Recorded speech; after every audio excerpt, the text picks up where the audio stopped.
What's going on, everyone? Happy belated Thanksgiving. I always say this every time I come on. It's been a minute, but I think this time it actually has again. I need to be better with these live streams. It kind of sucks having to work Monday, Tuesday, and Wednesday nights, but it is what it is. You live and you learn, and you do whatever you possibly can do. This is a big game tonight for the New York Knicks.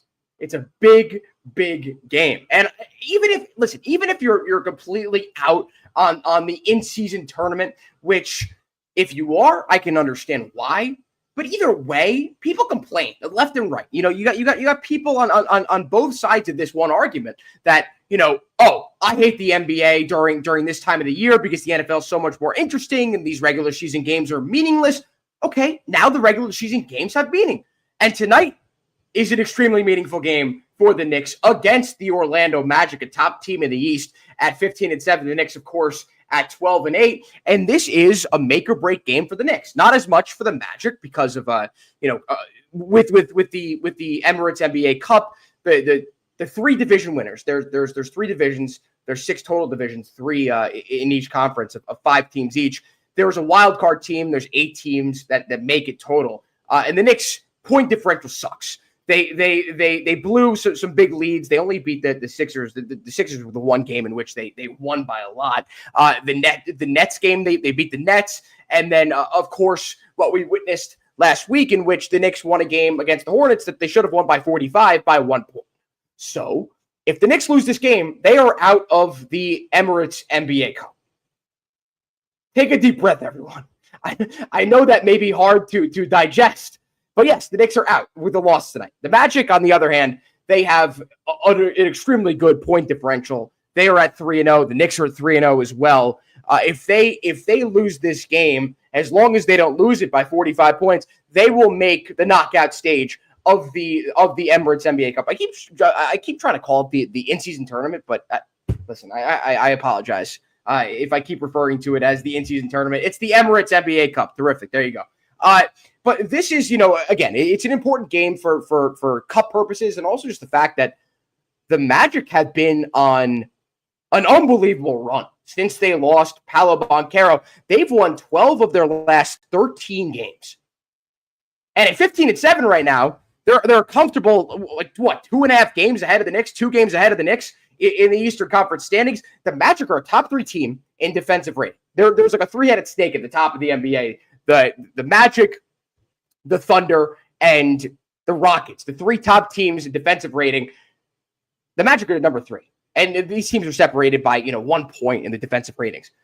The Magic are for real. They are. They've got a lot of size. They've got depth. And they have their top player in Franz Wagner, who has, kind of stepped into this role of being the top guy, the number 1 option on this team. And has done an extremely solid job at that. He's averaging 23 points a game. He's probably the most consistent guy on this team, a guy with a lot of volume.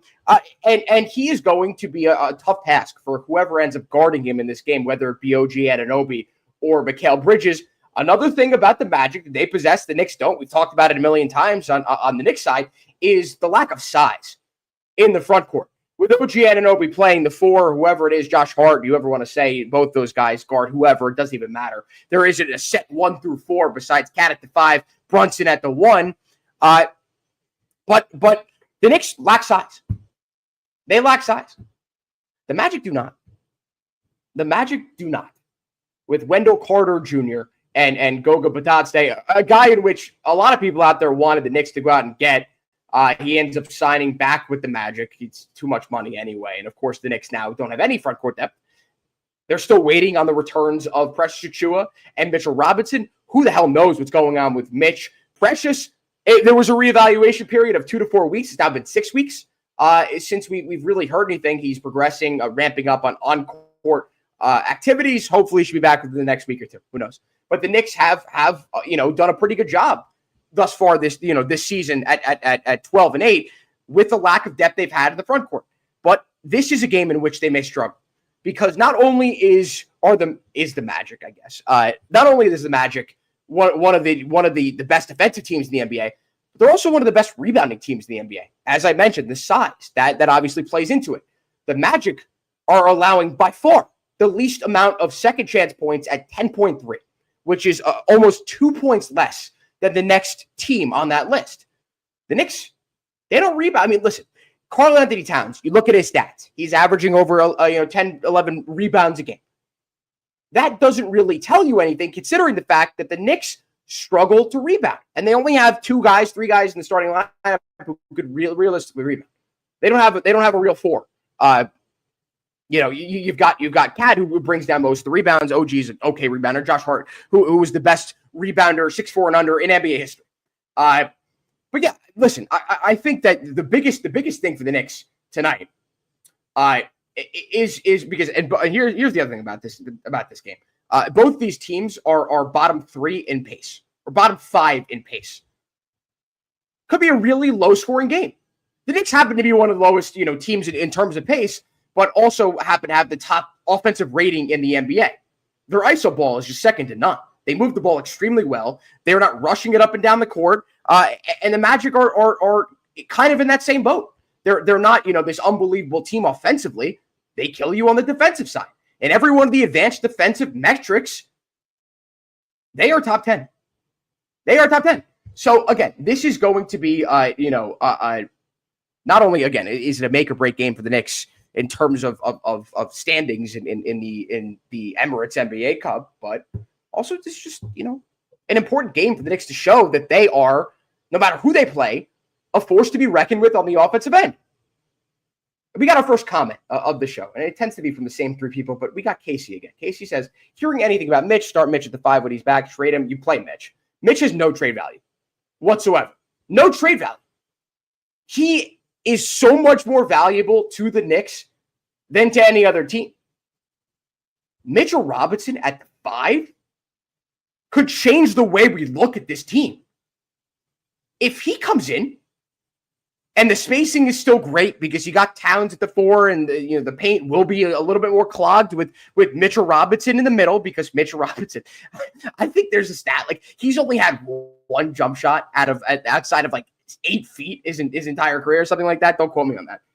But of course that whoever's playing the 5 on the opposing team is going to stick with Mitchell Robinson in the paint.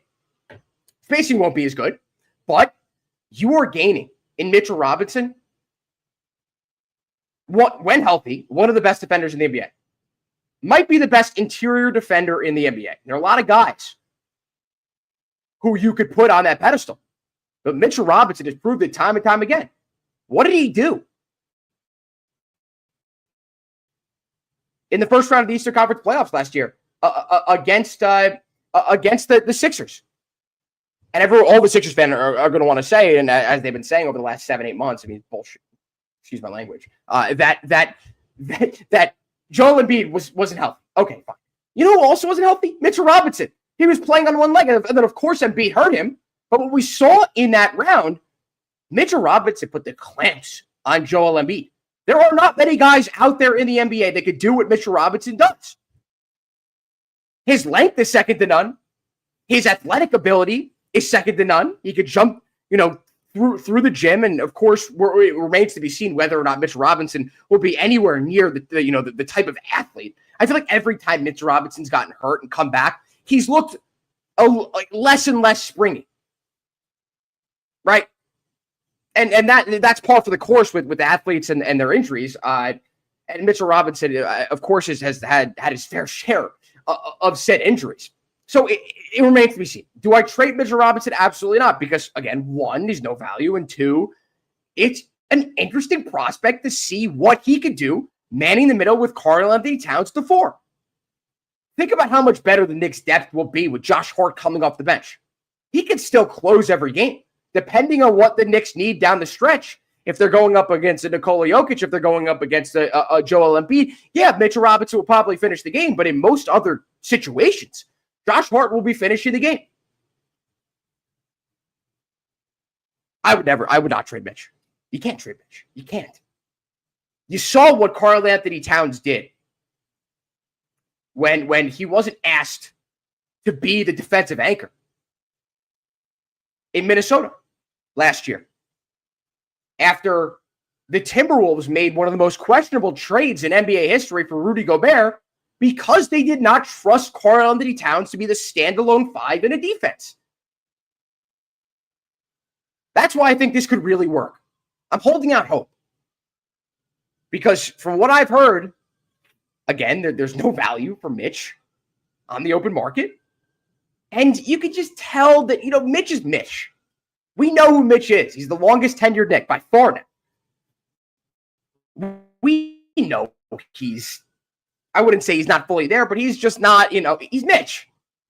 He's on social media constantly. He's doing live streams. He's not your average cat, as the old heads like to say. Thanks, Unc.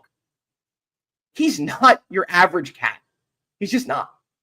And no pun intended. And maybe there's a little discord in the locker room, especially with Mitch not being around all the time, with him rehabbing, his leg. Listen, he has way more value to you than he does to any other team. Mitchell Robinson, he's the X factor on this team. I said it before a couple of weeks ago. He's the X factor. He's the X factor. What's the one thing you cannot afford right now with the current makeup of this team? And I know I've completely deviated from what I wanted to talk about. It's the in-season tournament. It's the NBA Cup. You'll live if I discuss this for the next few minutes, and then we'll get back into the preview. What is the one thing you can't afford on this team right now? With Mitch out, with Precious Achiuwa out, an injury to one of these starters. The fact that the Knicks, knock on wood, had their five best guys healthy the entire year, and they sit at 12-8. It's a little concerning. You want to know what they wouldn't be? They wouldn't be as bad if they actually play defense. And they don't play defense. Every other game, it's very inconsistent. We've seen what has happened, what has transpired. Specifically in the fourth quarter of a few weeks ago, we saw it against the Pacers. We saw it against the Rockets. We saw it against the Bulls in that game in which Josh Hart fouled Kobe White. He goes to the foul line, hits 3 free throws. Good game. So we've seen the Knicks struggle due to their lack of depth and how tired they get down the stretch of games. And also their lack of defense. You bring back Mitchell Robinson. You could bring Josh Hart off the bench. You could press Achiuwa off the bench as well. You're in a lot better position in terms of being able to handle one of your top 4 guys, Josh Hart notwithstanding. He's not really an offensive option. With losing one of those guys, with losing one of Brunson. I mean, obviously, losing Brunson would be a disaster. But losing Bridges, losing Anunoby, losing Karl-Anthony Towns. Obviously, there's a ranking among all those guys in which you'd like to see, each one of them healthy, of course. But you get Mitchell Robinson back into the lineup, your defense is going to be there. Of course, it remains to be seen how he comes back. And as I mentioned, the athleticism could take a hit. He could not be the same player athletically that he was last year. And that player last year was not the same player athletically he was the year before, and so on and whatnot. And of course, the Knicks are doing their due diligence and not rushing Mitchell Robinson back and trying to give him as much time to heal. But you never know. You never know in these types of situations. Either way, you get Mitchell Robinson back, you're in a lot better position defensively. And Precious Achiuwa. Let's get back into the preview for tonight. If you missed it, I'm Bryce Gelman talking Magic Knicks in the last game of the pre-knockout stage of the in-season tournament. The NBA Cup, whatever, you get it. You know what I'm talking about. Both teams are 3-0. The Magic have a much, much better point differential than the Knicks. If the Knicks lose this game, they are out of the Emirates NBA Cup. If you don't care about the NBA Cup, so be it. I personally like watching competitive games for my teams because most nights, these guys just don't try on defense. They don't. Unless you're looking at a team like the Magic, Rockets, Thunder.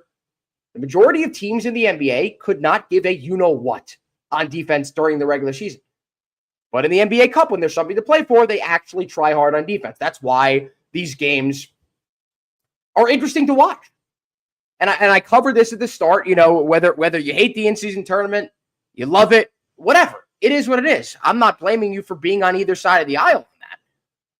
But you could sit here and be interested in a game of at least some magnitude. At least some magnitude. If the Knicks win this game, they advance to the knockout stage. Okay, great, cool. And we could see what this team has in a game of a lot of magnitude, where there's a lot of pressure. There's some pressure. I mean, listen, this isn't the NBA Finals, but it's something. It's something. So the Magic and the Knicks, both 3-0. Magic will probably make the knockout round, even with a loss, unless, as I mentioned before, unless they lose by 40 plus points, they'll make it. And with these two teams, both these teams, lowest out of the 5 to 2 of the 5 lowest teams in terms of pace. This could be a really low scoring game. The Knicks are one of the lowest teams in pace. It's funny because they're one of the lowest teams. I think they're second lowest in the NBA, but they're number 1 in offensive rating. And you want to know why? They shoot 83% from the line. Can you imagine? Can you remember the last time a Knicks team didn't struggle at the line? And yes, there have been big moments in games down the stretch when guys are tired, when guys are gassed. Jalen Brunson's missed a lot of big free throws this year. They're still shooting 83% from the line. 83%. That's insane. That's unheard of. And also, they're the number 1 team in the NBA in true shooting. There you go. The Magic, on the other hand, are not this offensive juggernaut. They're not. They're kind of a grit and grind team. They're going to slow the pace. They're going to play hard-nosed defense. They're going to rely on their main star right now without Paolo Banchero, who's their best player objectively. But right now it's Franz Wagner, who is lethal in the pick and roll, especially when you've got so many options to run the pick and roll with on offense with such a large team, with such a large front court. In Goga Bataste and Wendell Carter Jr. It's something the Knicks may struggle with tonight. And as I mentioned before, the Magic are a really good rebounding team. They allow 10.3 second chance points a game, which is by far the lowest in the NBA, by 2 points. There's no team within 2 points. So the Knicks are going to find offensive rebounds extremely hard to come by tonight. Josh Hart's going to have to work overtime if he wants to grab some offensive rebounds tonight. If I'm the Knicks, I just give up. I'm sending, get the defense back. Even though that's kind of what the Magic want you to do because they play slow paced. They're not trying to run the fast break with the pace that they have. A guy on the Magic that I think a lot of people were interested in seeing how he'd fare this year is KCP, Kentavious Caldwell-Pope. An NBA champion with the Nuggets. He left this offseason to come to the Magic, signed a pretty lucrative deal for a role player such as him. And he struggled. He struggled big time at the start of the year. And the Magic offensively, look, they had nothing besides Paolo Banchero, who was dominant. Outside of him, Jalen Suggs was playing pretty well. But other than that, who do they have? KCP in his last 3 games, 14 to 24 from 3. 14 to 24. He's found his stroke. And he's a guy, if you're the Knicks, you can't let him beat you. You can't. You want a game in which Franz Wagner is putting up 25, 30 shots. He's consistently putting up 20-plus shots a game. He was never a huge volume guy, but when you lose your top scorer, you have to carry the brunt of the offensive load, and that is what Wagner has done. And he is desperate to find other guys in that lineup, in that rotation, who could take some of the offensive load off him. And what you've seen is even the last game the Magic played against the Nets, Franz Wagner had an awful game, a terrible game. They still won that game by double digits because KCP went off. It's true most teams in the NBA, they'll have 1 or 2 spark plug guys, whether it be in the starting lineup or off the bench. And if those guys go off, your chances of winning are pretty high. The Knicks, last year, that was Dante DiVincenzo. This year it's Deuce McBride. But even with a good Deuce McBride game, the Knicks rely so heavily on their starters that they're going to need a good performance from at least two of them if they want to win any said game. That's what the Magic have. The Knicks don't. They've more parity across their full rotation in terms of scoring. Not necessarily shots, shots attempted, but either way, this Magic team is sneaky good. Defensively, they're, I think, playing above their heads. Jamal Mosley has done a fabulous job rallying the troops on a night by night basis, and I just think that if the Knicks are going to win this game, it's going to be one on the defensive end. It's going to be one on the defensive end. If the Knicks play a really good defensive game, offensively, they are way too good to lose this game. Like, let's say they allow 95 points. You think the Knicks are scoring under 100 points? You think the Knicks are scoring under 105, even 110? Yes, they've had some terrible performances lately. The Jazz game comes to mind. But, here's the big but. They're solid at home. They are a juggernaut at home. MSG is I think MSG again. It took a few years, but I think MSG's back. You always had that atmosphere. You always had that environment. And you always had on the road thousands of Knicks fans. You see a lot, of course, but the Knicks still, if you want to call your arena the world's most famous arena, you have to be a better team at home than you are on the road. I think the Knicks have finally, allowed that to happen. I think it's largely because of Mikal Bridges just sucking on the road. He's terrible. If Mikal Bridges plays well, the Knicks will win almost every game they play in. If he plays like he did the other night with 31 points, 7 for 11 from deep, good luck beating the Knicks. Good luck beating them. I mean, they just become so much more dynamic. I think it's been very easy for opposing defenders to sag off on Bridges because he couldn't hit water if he fell out of a boat. If it's not for a corner shot, a corner three. He looked good from everywhere the other night, and let's see that's a big factor to watch tonight. Is Mikal Bridges going to be able to continue the offensive success? Because I think it's the Knicks' biggest X factor right now. When you look at it, their lineup up and down. Because it's true for him. It was true for R.J. Barrett. If the shot's not falling, you're not going to see a defensive effort from Mikal Bridges. Had he not been shooting, 60% from the field. Even as a Villanova guy, he struggles with that. I'd struggle with it back then too. If my threes weren't falling, I wasn't playing as good a defense. I'm pissed, of course. Mikal Bridges, that's the guy. That's the guy for the Knicks. Because what we've seen from the Knicks' big three in Brunson, Towns, and Anunoby is consistency on both ends of the floor.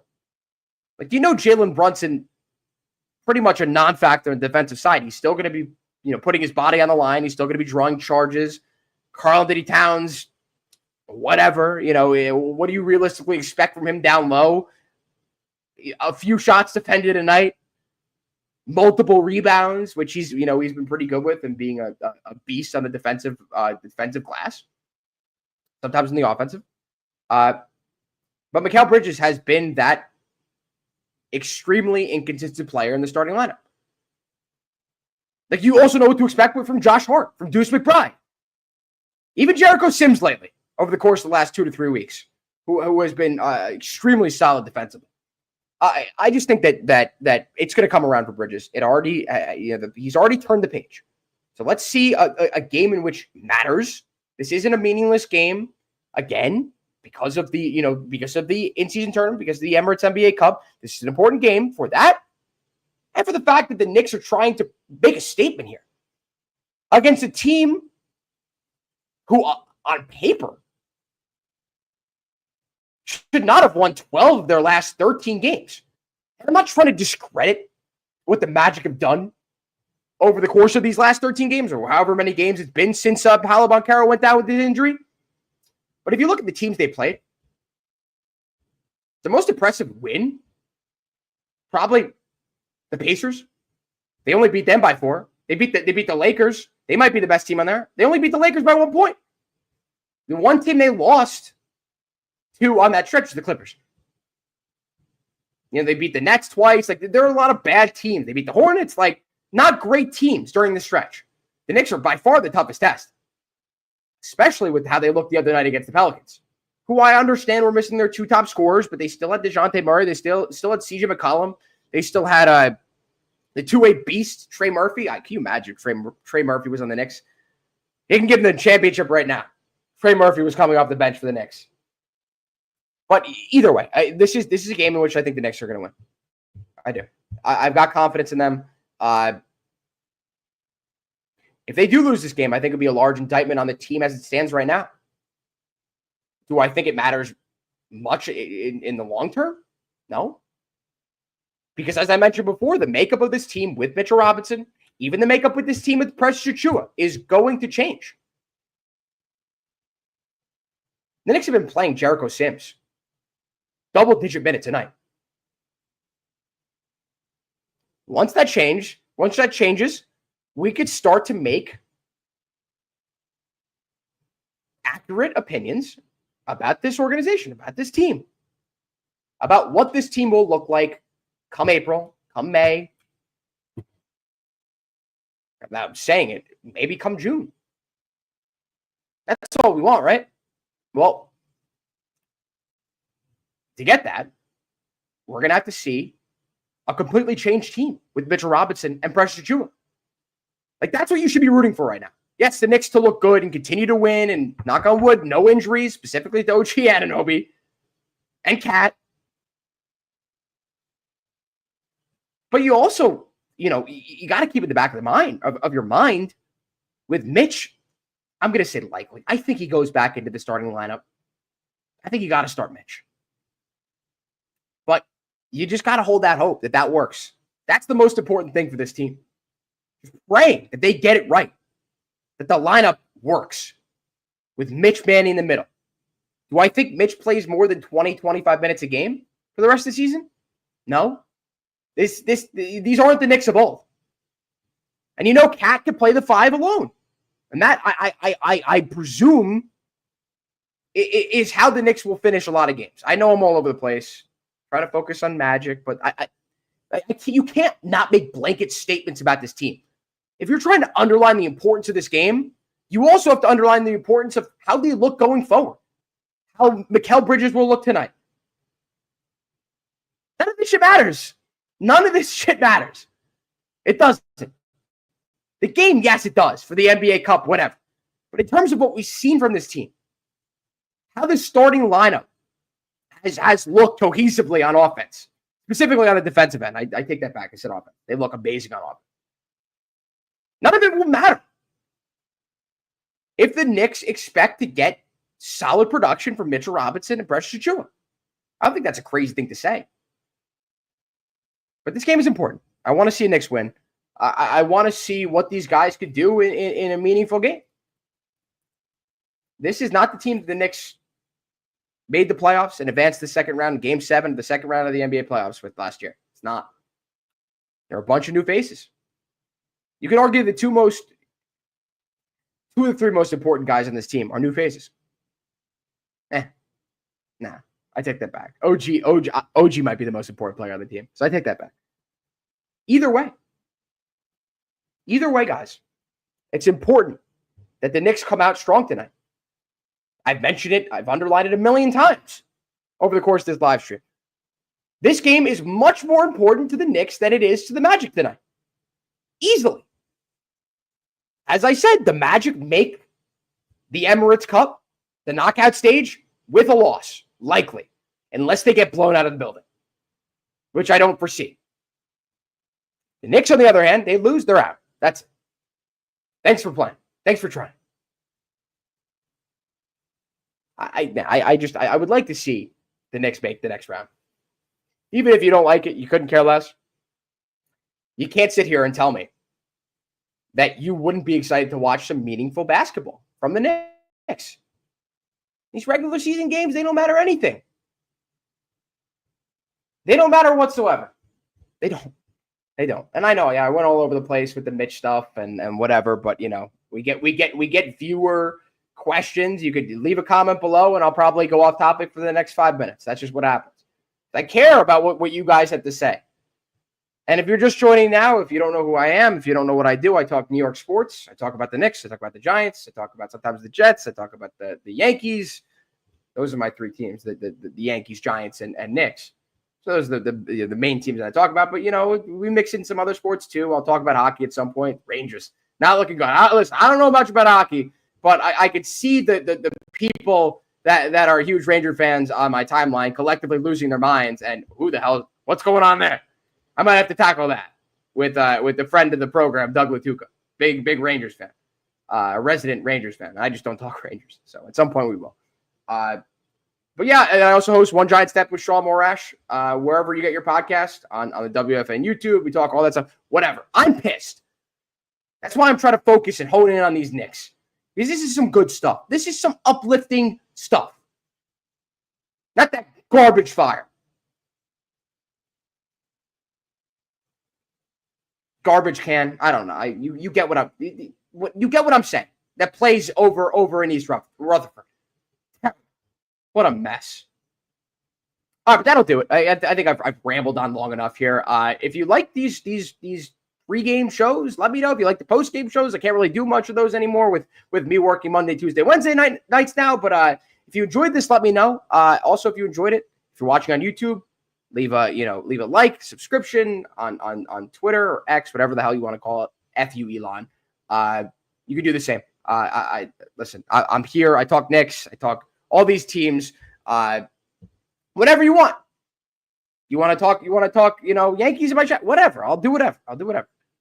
So I appreciate everyone tuning in. Let's go Knicks. Big game tonight. Hopefully the Knicks can get a win so we have some other meaningful basketball to talk about in this coming month and a half until the in-season tournament, Emirates Cup, whatever the hell you want to call it, finals in mid-January. So let's go Knicks. Hopefully we can get a win tonight, and I will talk to you all very soon.